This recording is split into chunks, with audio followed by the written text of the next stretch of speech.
Okay, this is crazy. This is an update to Trump's near assassination that happened in Butler uh, over a month ago. Can you imagine that? Over a month ago. It was a month ago yesterday. It's crazy. A month, so much has happened, and they've really memory hold it, right? They just moved right past. It's almost like they forgot that Trump was nearly assassinated. Like he really was, and he just from turning his head, insane. Look at this. Most important news from the Secret Service. Director Rowe's 1 p.m. address this afternoon to every Secret Service employee. The Secret Service Butler rally that ended in an assassination attempt against Trump and the murder of rally goer Corey Comparatora apparently did not have a unified command center with local law enforcement. Therefore, there was no interoperability between the U.S. Secret Service and local law enforcement when communications came in. I have been asking this question of Secret Service for weeks now. Finally, we have our answer. They weren't even communicating. Isn't that insane? The Secret Service and the Leos on the scene weren't able to even communicate. What? I saw this and I'm like, this is insane. It goes beyond negligence. This is malicious. It was absolutely planned. He had been asking for more and they went lax. They needed we were talking about it. We were talking about how the communication sometimes it takes a little bit because there's like they have someone in the middle, a liaison to coordinate everything, right? So those cops, when the people were like, "There's a guy on the roof. There's a guy right there with a gun," and cops are running, and they even like got up there, and I guess he turned his rifle. They had no way to even communicate with the Secret Service.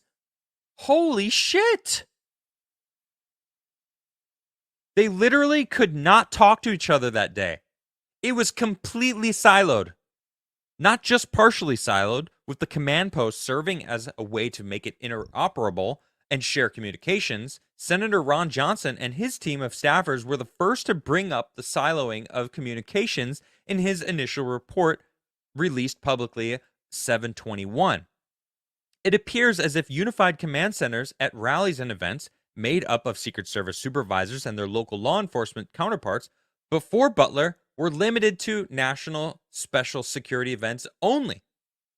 These events, those events are major federal government or public events considered to be rationally significant or designated by the president and or the Department of Homeland Security Secretary. In this case, Mayorkas. He's trustworthy, right? They therefore did not include rallies or campaign events for Trump. So obviously, the U.S. Secret Service and the DHS, including Biden and Mayorkas, were using outmoded protocols for Trump events attracting tens of thousands of people. This is beyond outrageous. Rowe, in his 1 p.m. address, quote, "We're going to put somebody in that command post, or we're going to establish our security room in partnership with the unified command post. It's the same model we use in national special security events, so why would we use it in our daily operations?" On interoperability, communications with local law enforcement, Rowe said this, quote, "It's more than just trying to find the frequency of the local PD that we're working with and diving into our radio network," he said, noting that it will require investments.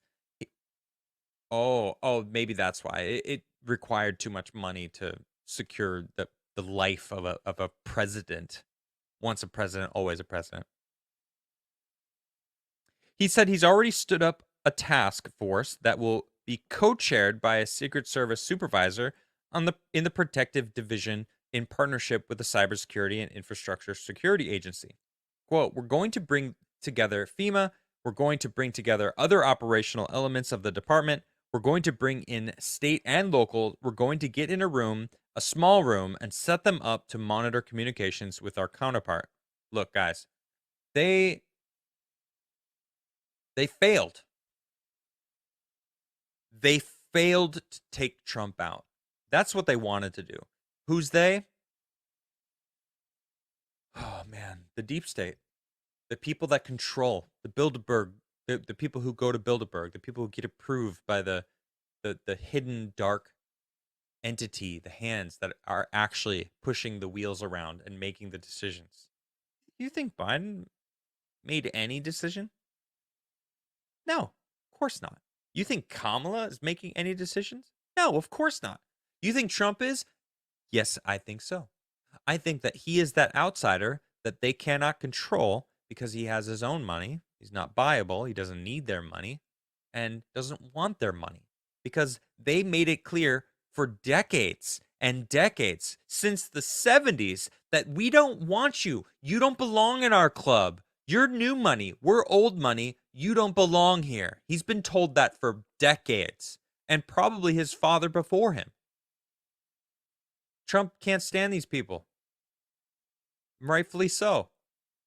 I can't stand him either. They wanted him gone because they can't control him. And guess what? The dude missed. He missed. Whether or not it was a second shooter or if it was him, who knows? They fucking scrubbed the crime scene. Remember that? They sprayed it down like the next day, 2 days later or something. Huh. Yeah. President was nearly shot and they washed the crime scene. Absolutely insane. So the more the longer it goes, the more we look at this situation, the more suspect it becomes. The more it looks like purposeful negligence that they let it go to give the person a chance to be able to take him out.